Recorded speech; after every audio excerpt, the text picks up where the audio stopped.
Hello दोस्तों, तो आज हम लोग प्रमोशन फ़ीस कैसे जमा करेंगे इसके बारे में बात करने वाले हैं। तो हम सभी लोग जानते हैं कि इस साल जो पोर्टल है उसको अपडेट कर दिया गया है, और पोर्टल जो अपडेट कर दिया गया है तो प्रमोशन फ़ीस जो है वो जमा होने में थोड़ा लेट हो रहा है। तो प्रमोशन फ़ीस को जमा करने के लिए जो ई प्रवेश को अपडेट किया गया है उसी में नई जानकारी को जोड़ा गया है। तो आज हम लोग देखने वाले हैं कि प्रमोशन फ़ीस कैसे जमा होगी। तो अगर आपने अभी तक मेरे चैनल को लाइक और सब्सक्राइब नहीं किया है तो लाइक और सब्सक्राइब कर लें। अब हम लोग चलने वाले हैं ई प्रवेश की ओर। तो सबसे पहले हम लोगों को ePravesh.highereducation.mp.government की वेबसाइट पर आ जाना है। जब हम इसके फाइनली मेन वेबसाइट पर आ जाएंगे तो इसमें हम लोग देखेंगे कि मतलब कि इसमें अगर हम अपना ई प्रमोशन फीस खुद से जमा करते हैं, यानी कि अपने फ़ोन से जमा करते हैं, तो हमें सबसे पहले इस थ्री डॉट पर, यानी इस ये जो 3 लाइनें दी हैं, ये जो 3 डॉट्स हैं, हमें सिंपली सा इस पर क्लिक करना होगा। तो हम लोग इस पर क्लिक करते हैं।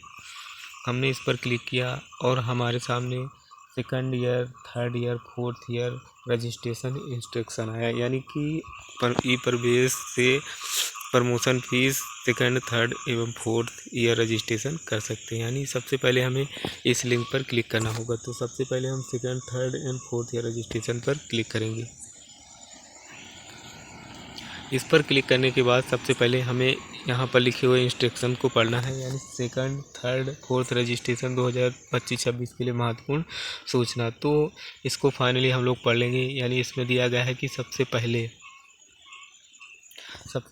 नीचे दिए गए sign in with DigiLocker button पर क्लिक करें, यानी कि जो डिजी लॉकर दिया है उस पर साइन इन के बटन पर क्लिक करना है। दूसरा पॉइंट ये दिया है कि उसके बाद अपना डिजी लॉकर आईडी लॉगिन करें, यानी कि अगर आपने अपना डिजी लॉकर आईडी बनाया है तो सिंपली तो उसमें लॉगिन कर देना है, अगर नहीं बनाया है तो बना लेना है। लॉगिन करने के पश्चात आपकी रजिस्ट्रेशन से संबंधित जानकारी दिखाई देगी, यानी लॉगिन करने से पश्चात आपने जो साइन अप किया है वो आपको व्हाट्सएप के माध्यम से आपके मैसेज में दे दिया जाएगा।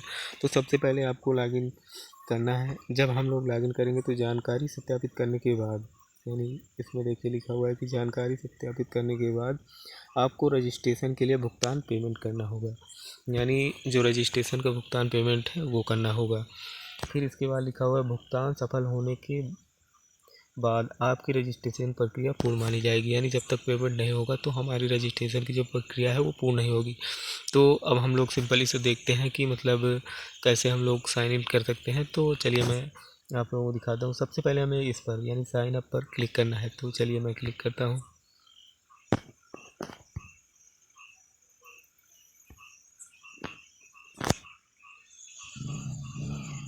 थोड़ा सर्वर स्लो है इसलिए ऐसा चल रहा है। तो जैसे ही हमने साइन अप पर क्लिक किया तो यहाँ पर डिजी लॉकर जैसा जो डिजी लॉकर का होम पेज होता है वो खुल गया। सिंपली से अगर हमने साइन अप नहीं किया है तो यहाँ हमें अपना आधार, यानी कि आधार आपको सिंपली से क्लिक कर लेना है और यहाँ पर आपका आधार नंबर डालना है। जैसे मैं अपना आधार नंबर डालता हूँ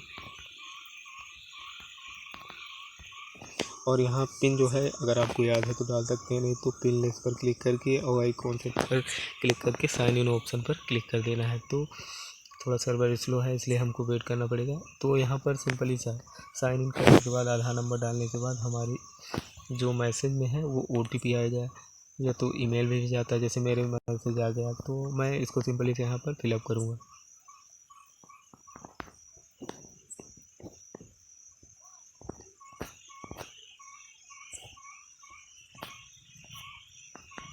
तो मैंने अपना यहाँ पर जो OTP आया उसको फ्लिप किया और साइन इन वाले बटन पर क्लिक कर दिया।